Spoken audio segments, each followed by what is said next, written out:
देखिए, अभी अप्रैल चल रहा है। मई जैसे ही खत्म होने वाला होगा, सबकी छुट्टियां हो जाएंगी। और कहीं ना कहीं देखिए, उसके पहले हम लोग पढ़ रहे हैं। तो स्कूल की छुट्टियां होती है तो बच्चे किस तरह से खुश होते हैं, ठीक है ना। किस तरह से खुशियां मनाते हैं, ठीक। इस तरह हम लोग देखेंगे। तो हर बच्चा चाहता है कि उसको छुट्टी मिले और वो जैसे स्कूल से छुट्टी उसको प्राप्त हो, वो उसके मजे ले। लेकिन एक परेशानी ये होती है कि हमें काफी सारा जो है ग्रीष्मावकाश गृह कार्य मिल जाता है। इस वजह से हम लोग काफी परेशान रहते हैं और दुखी तो होते हैं, लेकिन खुशी इस बात की होती है कि हमें खुशी मिलती है कि हमें छुट्टियां मिली हैं और हम लोग उस छुट्टी का काफी मजा उठाते हैं, ठीक है ना। हम लोग कहीं घूमने जाते हैं, कहीं टूर पे चले जाते हैं। सबका अलग अलग प्लानिंग होता है, ठीक है।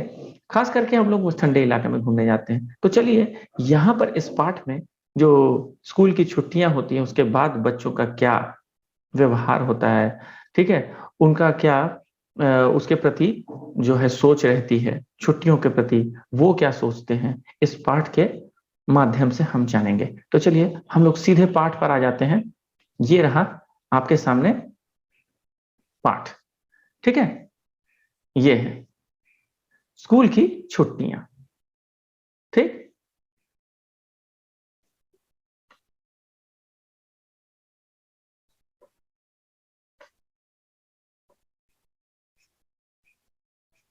हम्म। ठीक है, अब हम लोग सीधे यहाँ पे आ गए हैं। तो ये हर्षिता, हर्षित है शायद। हर्षित, आपको कोई परेशानी है, कुछ पूछना है? हर्षित, आपको कुछ पूछना है? हर्षित, आप एनोनेट करेंगे। अगर आपको कुछ पूछना होगा तो करिएगा, ठीक है ना। आप अगर चाहें तो पूछ सकते हैं जब आपको प्रश्न पूछना हो, लेकिन आपको उसका मौका मिलेगा, अभी नहीं, बाद में आपको मौका दिया जाएगा, ओके। तो चलिए सीधे शुरू करते हैं फिर, ठीक है। तो ये है स्कूल की छुट्टियां। यहां से देखते हैं। अप्रैल में परीक्षाओं से केवल 2 सप्ताह पहले स्वामीनाथन को लगा कि पिताजी का मिजाज कुछ बहुत खराब होता जा रहा है, ठीक है ना। वे बात का बतंगड़ बनाने लगे थे, जैसे उन्होंने अचानक अपने बेटे को तंग करने का फैसला कर लिया हो। ऐसा कौन कह रहा है? एक बच्चा कह रहा है, ठीक है ना। यहाँ लेखक ही लिखे हैं। तो एक बच्चा, जब वो बच्चे थे तब की बात है। तो यानी पिताजी को, उनको क्या लग रहा था कि उन्होंने तो मुझे परेशान करने का लगता है, इस बार सोच लिया है कि मुझे परेशान करके ही छोड़ेंगे, ठीक है ना। और वो परेशान कर रहे हैं हमें, ओके। अब आगे देखते हैं। वे बात वे बात का बतंगड़ बनाने लगे थे, जैसे उन्होंने अचानक अपने बेटे को तंग करने का फैसला कर लिया हो।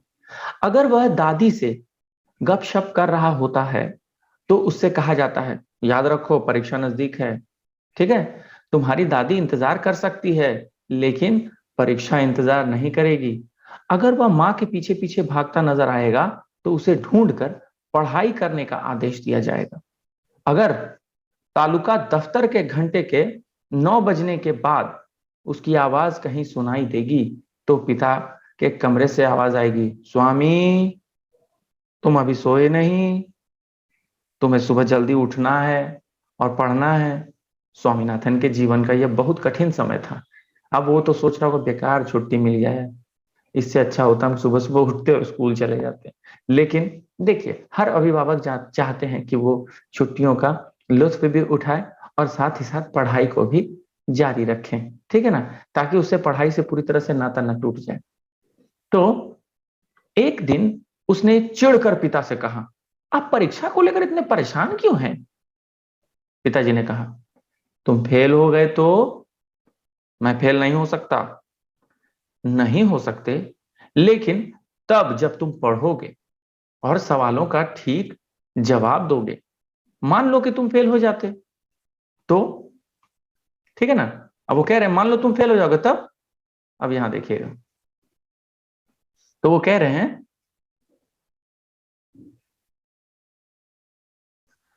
अच्छा ये बात। तो देखिए, यहां एक काम करते हैं। हम्म, यहां देखिए वो कहते हैं, हो, अगर तुम फेल हो जाते हो तो, और तुम्हारे सहपाठी तुम्हें पीछे छोड़कर आगे बढ़ जाते हैं तो जिस दिन परीक्षा खत्म हो उस दिन से फिर अपनी मन मर्जी के काम कर सकते हो। ठीक है ना, ये किसने कहा? उनके पिताजी ने कहा। उसके बाद तुम आराम से करना ना, कौन मना कर रहा है तुमको? और ये अक्सर देखिएगा बच्चों को ये कहा जाता है, लेकिन आप लोगों को वो दिन मिलता नहीं है कभी। संडे को भी छुट्टी मिलती है तो संडे को भी कहा जाता है अरे आज पढ़ नहीं रहे हो, कुछ होमवर्क नहीं मिला है, मंडे को दिखाना नहीं है, और आप परेशान रहते हैं। ठीक है ना, और आप लोग ये सोचते हैं कि ये भगवान बेकार छुट्टी मिली, इससे अच्छा तो स्कूल रहता। ठीक है ना। तो स्वामीनाथन ने सोचा, मान लो मटर, मणि, राजम और शंकर ये उसके साथी हैं, क्लासमेट्स हैं, मुझे छोड़कर दूसरी फार्म ए में चले गए तो, यानी अगली कक्षा में चले गए तो? पिताजी ठीक कहते हैं।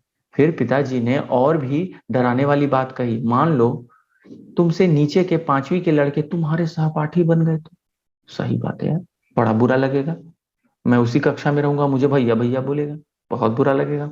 ऐसा सुनते ही स्वामीनाथन परीक्षा की तैयारी में लग गया। स्वामीनाथन ने आधा घंटा दशमलव के सवालों में लगाया। ठीक है ना, अब परीक्षा का अंतिम दिन, जरा सुनिएगा, मैं ठीक पढ़ रहा हूं ना? एक मिनट, जरा सा हम लोग इसको देख लेते हैं। हाँ, 37, 38, ठीक। ठीक है ना। एक तरफ सूखे होंठ, देखिए जिस दिन परीक्षा का एक दिन पहले रहता है और जिस दिन परीक्षा होने वाली रहती है, सोच लीजिए कितना डर लगता है। तो एक तरफ सूखे होंठ, सूखा गला, स्याही से रंगी उंगलियां और थकान, और दूसरी तरफ परीक्षा समाप्त होने की खुशी के साथ स्वामीनाथन अंतिम दिन परीक्षा भवन से बाहर निकला, यानी कि परीक्षा का एकदम अंतिम वाला दिन है, सब परीक्षा खत्म, एकदम टेंशन फ्री होने वाला है आज स्वामीनाथन, बहुत खुश है। अब खुशी के मारे वो क्या कर रहा है जरा देखिएगा। ठीक है, एक मिनट। खुशी के मारे वो क्या करता है? ओके। तो स्वामीनाथन को अचानक लगा कि उसे इतनी जल्दी बाहर नहीं आना चाहिए था, यानी इतनी खुशी उसको मिली कि जल्दी जल्दी में लिख कर फटाफट वो बाहर आ गया। ठीक है ना, लेकिन वह हॉल में और कैसे रुक सकता था? तमिल का पेपर 5 बजे तक चलने वाला था। ठीक है ना, उसने आखिरी सवाल की आखिरी पंक्ति 4:30 बजे तक लिख ली थी। अब 5 बजे से पहले वो आधा घंटा पहले निकल गया था। 6 प्रश्नों में से पहला प्रश्न उसने संतोषजनक रूप से किया था, दूसरे के बारे में उसे संदेह था, तीसरा ठीक था, और चौथे के बारे में उसे साफ पता था कि वह गलत है, लेकिन उसे सही उत्तर का भी पता न था। छठा उत्तर सबसे अच्छा था, ऐसा उसका कहना है, वो सोच रहा है। ठीक है ना, उत्तर देने में उसे 1 मिनट लगा था मात्र। सबसे अच्छा प्रश्न का उत्तर, सोचिए 1 मिनट में उत्तर दे दिया। उसने यह सवाल 4:30 बजने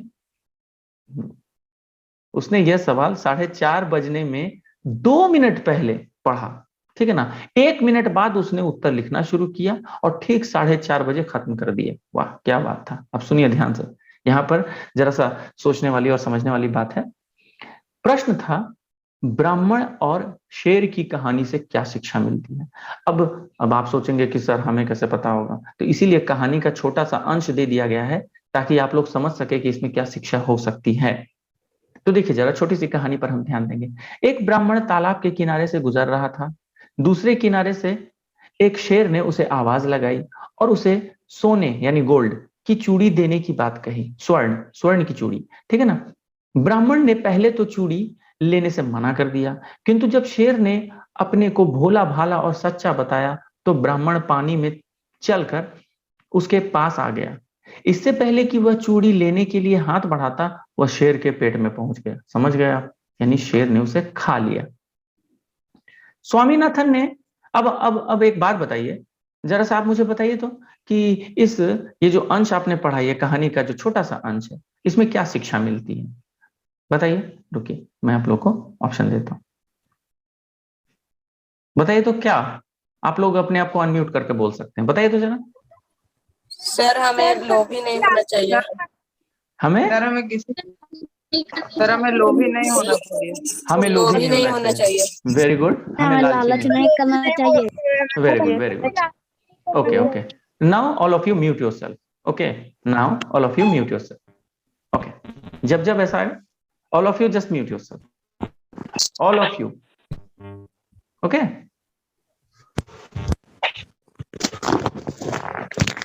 ठीक है। तो चलिए अब देखते हैं क्या हुआ आगे। क्या नाम है, शुभम, शुभम बाबू म्यूट कर लीजिए। हाँ ठीक है, जब मैं कहूँ तो अपने आप को म्यूट कर लिया कीजिए, ओके। फिर हम लोग आगे बढ़ जाएंगे, क्योंकि वैसे डिस्टर्ब होगा ना। तो चलिए, तो आप लोगों ने ठीक कहा कि लालच बुरी बला है, इससे इसका मतलब ये है। लेकिन स्वामीनाथन ने क्या सोचा, प्रश्न तो ये होता है, प्रश्न ये उठता है कि स्वामीनाथन ने क्या सोचा था और उसने क्या लिखा था। जरा यहां देख लेते हैं। स्वामीनाथन ने कभी सोचा ही नहीं था कि इस कहानी में कोई शिक्षा है। उसको लगा क्या इसमें शिक्षा है, हमको क्या पता, उसे नहीं मालूम था।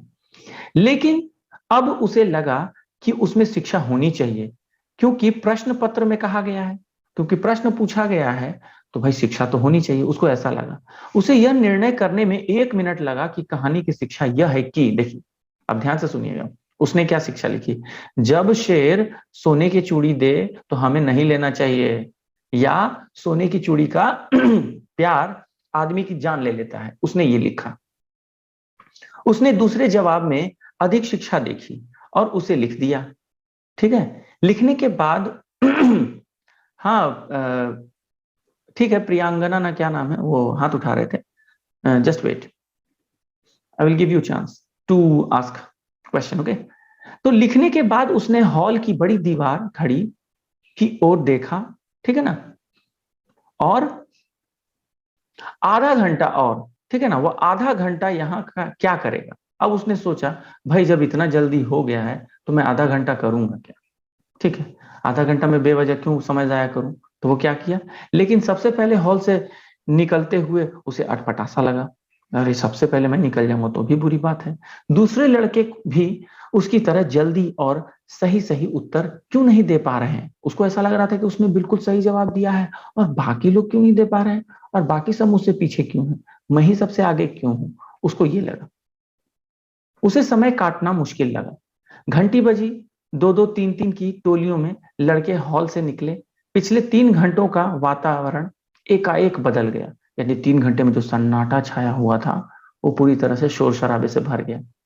चारों ओर उत्साहपूर्ण बातचीत का कोलाहल भर गया। सब लोग उत्साहित हैं, इस बात से नहीं कि वो बाहर निकल आए हैं, वो घर जा रहे हैं, बल्कि इस बात से कि उनकी उनकी जो अंतिम परीक्षा है वो समाप्त हो गई है और अब इनकी छुट्टियां हो जाएंगी। बहुत खुश। पहले क्या होता था पता है, जैसे फाइनल एग्जाम हो गया ना, उसके बाद ही गर्मी छुट्टी कर दी जाती थी, ठीक है, और फाइनल एग्जाम के बाद गर्मी छुट्टी कर दी जाती थी और उसके बाद एक ही बार डायरेक्ट स्कूल खुलता था। लेकिन अब जो है ये बदल गया, काफी साल पहले ये हो गया कि नहीं, अब सेशन जब जैसे परीक्षा दे देंगे, रिपोर्ट कार्ड आ जाएगा, तो उसके बाद 1 डेढ़ महीना 2 महीना पढ़ाई करेंगे बच्चे, उसके बाद छुट्टी मनाएंगे और उसी की तैयारी करेंगे, और जैसे ही स्कूल खुलेगा तो परीक्षा होगी। ऐसा नियम बना दिया गया, ठीक। लेकिन ऐसा पहले नहीं था, तो कोलाहल भर गया। अब आगे देखते हैं क्या हुआ। चलिए अब आगे देखते हैं। तो स्वामीनाथन ने एक सहपाठी से पूछा, तुमने आखिरी सवाल के जवाब में क्या लिखा। कौन सा, शिक्षा वाला। अरे तुम्हें याद नहीं है, अध्यापक ने क्लास में क्या बताया था, सोने के लालच में ब्राह्मण की जान चली गई, यानी सोना का लालच नहीं करना चाहिए। अरे सोना वहां कहाँ था, स्वामीनाथन ने आपत्ति की, वहां तो सिर्फ सोने की चूड़ियां थी। कितना सीधा बच्चा है। तुमने इसका जवाब कितना लंबा दिया, 1 पृष्ठ, सहपाठी ने उत्तर दिया। स्वामीनाथन को यह उत्तर अच्छा नहीं लगा। 1 पृष्ठ, हट, इतना छोटा सा आंसर तो था, 1 पन्ना लिखने का क्या जरूरत था। उसने सिर्फ एक ही पंक्ति लिखी थी, आपको जैसा कि पता है, उसके पास 2 उत्तर थे ना, और उसमें से वो दूसरा वाला लिखा था कि जब कभी भी बुलाए शेर कि हम तुमको चूड़ी देंगे, उसका लालच दे तो नहीं जाना चाहिए। क्या तुम्हें इतना लंबा जवाब नहीं लिख क्या तुम्हें इतना लंबा जवाब नहीं लिखना चाहिए था, ऐसा स्वामीनाथन ने अपने सहपाठी से कहा। थोड़ी देर बाद उसे राजम और शंकर मिले। हाँ भाई, तुम लोगों को पेपर कैसा लगा, तुम्हें कैसा लगा, शंकर ने पूछा। हाँ बुरा नहीं था, स्वामीनाथन बोला, मुझे तमिल से ही डर लग रहा था। राजम ने कहा, अब लगता है मैं बच गया, पास होने लायक नंबर तो मिल ही जाएंगे। नहीं ज्यादा मिलेंगे, 1 क्लास, शंकर बोला। अरे सुनो, स्वामीनाथन कहने लगा, एक बेवकूफ ने शिक्षा वाले सवाल के जवाब में पूरा पृष्ठ लिख डाला है, पता है तुम्हें। मैंने तो 3/4 पृष्ठ ही भरा, राजम बोला। 3/4 यानी 25%, यानी पूरे पृष्ठ का ऊपर का 3/4, ठीक है ना, लगभग लगभग 30% से ये, ठीक। आगे देखते हैं। अब यहां देखिए, और मैंने आधे से कुछ ज्यादा, शंकर ने कहा, जो इन मामलों का विशेषज्ञ माना जाता था। यानी शिक्षा वाले सवाल में ये जो क्या नाम है, शंकर था, वो बहुत अच्छा उत्तर देता था। इसीलिए उसने क्या कहा कि भाई मैंने तो आधा पृष्ठ लिखा है, आधे से थोड़ा ज्यादा। मैंने भी इतना ही लिखा है, लगभग आधा पृष्ठ। स्वामीनाथन अपनी अंतरात्मा के घाव पर जैसे मरहम लगाते हुए झूठ बोल गया। उसको लग रहा था अरे सब लोग इतना बड़ा बड़ा उत्तर दिया है, मैं बोलूंगा कि एक लाइन में दे दिया हूं तो बुरा लगेगा ना, अपने दोस्तों में बेइज्जती हो जाएगी। तो उसने क्या किया, झूठ बोल दिया कि हाँ हाँ मैंने भी इतना ही बड़ा लिखा है। उसने अपने झूठ पर विश्वास भी कर लिया, ठीक है ना। अरे तुम लोग जानते हो ना, कल से स्कूल की छुट्टी। अरे तुम लोग जानते हो ना, कल से स्कूल की छुट्टी। तो फिर कल क्या करोगे, किसी ने पूछा। मैं अपनी किताबें चूल्हे में डाल दूंगा, स्वामीनाथन बोला। ठीक है ना, उसको इतना नफरत था पढ़ाई से। शंकर ने कहा, मेरे पिताजी ने छुट्टियों में पढ़ने के लिए कई किताबें मुझे खरीद दी हैं, ठीक है ना, जहाजी सिंदबाद, अली बाबा आदि। ठीक है, मणि हाथ ऊपर उठाकर रोता झींकता हुआ आया। वक्त बहुत ही कम था, वरना मैं आखिरी सवाल को तो उड़ा सकता था। यहाँ उड़ा सकता था का मतलब बहुत अच्छे से लिख सकता था, ठीक है ना। मटर भी कहीं से प्रकट हुआ, उसके बाएं गाल पर स्याही की बड़ी लकीर थी। 15 मिनट बाद फिर घंटी बजी। सारा स्कूल हॉल में इकट्ठा हो गया, यानी सारा जितने स्कूल के बच्चे थे हॉल में इकट्ठे हो गए। सबके चेहरे पर खुशी थी और बातों में अच्छी दोस्ती की झलक थी। अध्यापक भी अपना अपनापन दर्शाते हुए खुश लग रहे थे। अब जरा यहाँ देखिए, लेकिन उसी बीच हेडमास्टर मंच पर आए और शोर के थमने का इंतजार करने के बाद उन्होंने छोटा सा भाषण दिया। उन्होंने कहा कि स्कूल जून की 19 तारीख तक बंद रहेगा और 20 जून को खुलेगा, ठीक ना। उन्होंने आशा व्यक्त की कि लड़के अपना समय नष्ट नहीं करेंगे और कहानियों की किताबें पढ़ते रहेंगे तथा अगली क्लास की किताबों पर नजर डालते रहेंगे, ठीक है ना। ऐसा उन्होंने क्या आशा जताई, क्योंकि वे आशा करते हैं कि सब अगली क्लास में जाएंगे, यानी कोई फेल नहीं करेगा। अब 1 मिनट और प्रार्थना होगी और उसके बाद सब, और उसके बाद सब कहाँ गया,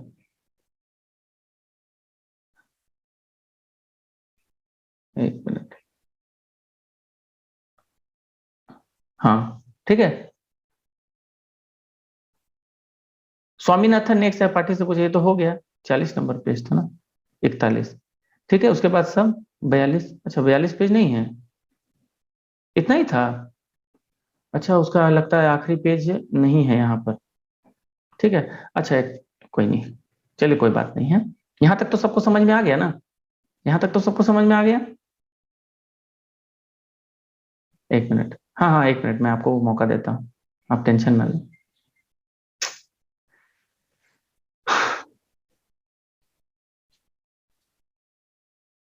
चलिए यहाँ तक सबको समझ में आ गया। तो लड़के अपने अपने घर जा सकते हैं, ठीक है ना। अब लड़के अपने आप, उसके बाद यानी प्रार्थना के बाद सब बच्चे अपने घर जा सकते हैं। प्रार्थना के अंत में जैसे तूफान आ गया, यानी बच्चों की खुशी का ठिकाना नहीं। भाई ऐसे छुट्टी हो रही है, परीक्षाएं खत्म हो गई, अब मजे करेंगे ना सब। ऊंची आवाजों और चिल्लाहटों का झुंड रेल की तरह हॉल से बाहर निकला। एकदम देख रहे हैं कैसे सब लोग। अब देखिए खुशी के मारे बच्चों ने क्या क्या किया, जरा ध्यान दीजिएगा।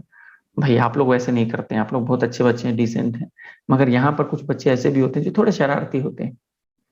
मणि ने स्कूल के गेट पर तेजी से काम किया, किसी का कलम छीना, किसी की दवात, और उन्होंने तोड़ दिया। क्या करोगे अब लोग, भाई एग्जाम खत्म हो गया, चलो छोड़ो नया लेना, और सबको तोड़ ताड़ के फेंक दिया। दवात माने स्याही होता है, ठीक है ना, स्याही की बोतल। उसके आसपास लड़कों की खुशी और उत्तेजना से भी भीड़ भीड़ थी, ठीक है ना। वो बोल रहा है उसके आसपास लड़कों की खुशी और उत्तेजना से भरी भीड़ थी। एक एक चीज के टूटने पर खुशी की चित्कार उठती थी, यानी लोग खुश हो जाते थे जब टूट रही थी चीजें। तो उस क्षण के उत्साह में आकर स्वामीनाथन ने अपनी दवात खुद ही अपने सिर पर उड़ेल ली है। देख रहे देखिए, पहले स्याही लेके जाया जाता था, उसमें डुबा डुबा के लिखना पड़ता था, तो ये इतना खुश हुआ कि वो स्याही अपने ऊपर डाल लिया। वाह क्या खुशी। ठीक है ना। उलट ली थी और बहती स्याही से उसकी आंखों के नीचे काले दायरे पड़ गए थे, माने यहाँ पे ऐसे एक धब्बा पड़ गया था, यहाँ पड़ गया था ऐसे, ठीक। पुलिस का एक सिपाही सड़क से गुजर गुजरा। ठीक, मणि ने उसे आवाज दी, सिपाही जी इन लड़कों को गिरफ्तार कर लो। यानी मस्ती, बेवजह ऐसे ही झूठ झूठ बोल रहे हैं, कोई काम धाम नहीं है ना, अभी खुशी में वो लोग कुछ भी बोले चले जा रहे हैं। इसके साथ ही सैकड़ों कंठों से निकले विजयी घोष से आसमान गूंज उठा। फिर कुछ और दवातें फोड़ी गई तथा कुछ और कलम तोड़े गए। ठीक है ना। उसके बाद इस सारे तमाशे के बीच मणि जोर से बोला, अरे कोई सिंगाराम की पगड़ी ले आए, मैं उसे रंग दूंगा। आप देखिए सब लोग, इससे जो है सिंगाराम कौन था, वहां का चपरासी, ठीक है ना, पियून था, पियन। लेकिन अब ऐसा उसने कहा, पगड़ी हमेशा इज्जत का प्रतीक होता है, और उसने कहा कि पगड़ी को रंग देंगे, यानी कि उसकी इज्जत खराब करेंगे।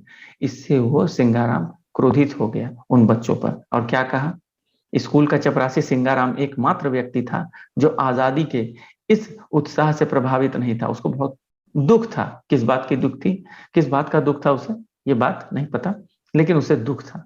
हो सकता है इस बात का दुख था कि अब बच्चे नहीं आएंगे 1-1.5 महीने, मैं क्या करूंगा। ठीक है ना। जैसे ही उसके, अच्छा कोई और है क्या, एक सेकंड, मुझे लगा कोई आ रहा है बट नहीं, कोई लेफ्ट किया, कोई परेशानी नहीं। तो स्कूल का चपरासी सिंगाराम एकमात्र व्यक्ति था जो आजादी के इस उत्साह से प्रभावित नहीं था। जैसे ही उसके कानों में भनक पड़ी कि उसकी पगड़ी, हाँ एक मिनट, कोई है, हाँ, भनक पड़ी कि उसकी पगड़ी को रंगने की योजना बन रही है, वह डंडा लेकर भीड़ के पीछे दौड़ा, भीड़ की तरफ दौड़ा, और उधम मचाने वालों को तितर बितर कर, चल चल चल निकल निकल निकल कर सब भाग गए। ठीक है ना। तो ये कहानी जो थी वो आर के नारायण की थी। ठीक, तो ये कहानी यहीं समाप्त हो गई।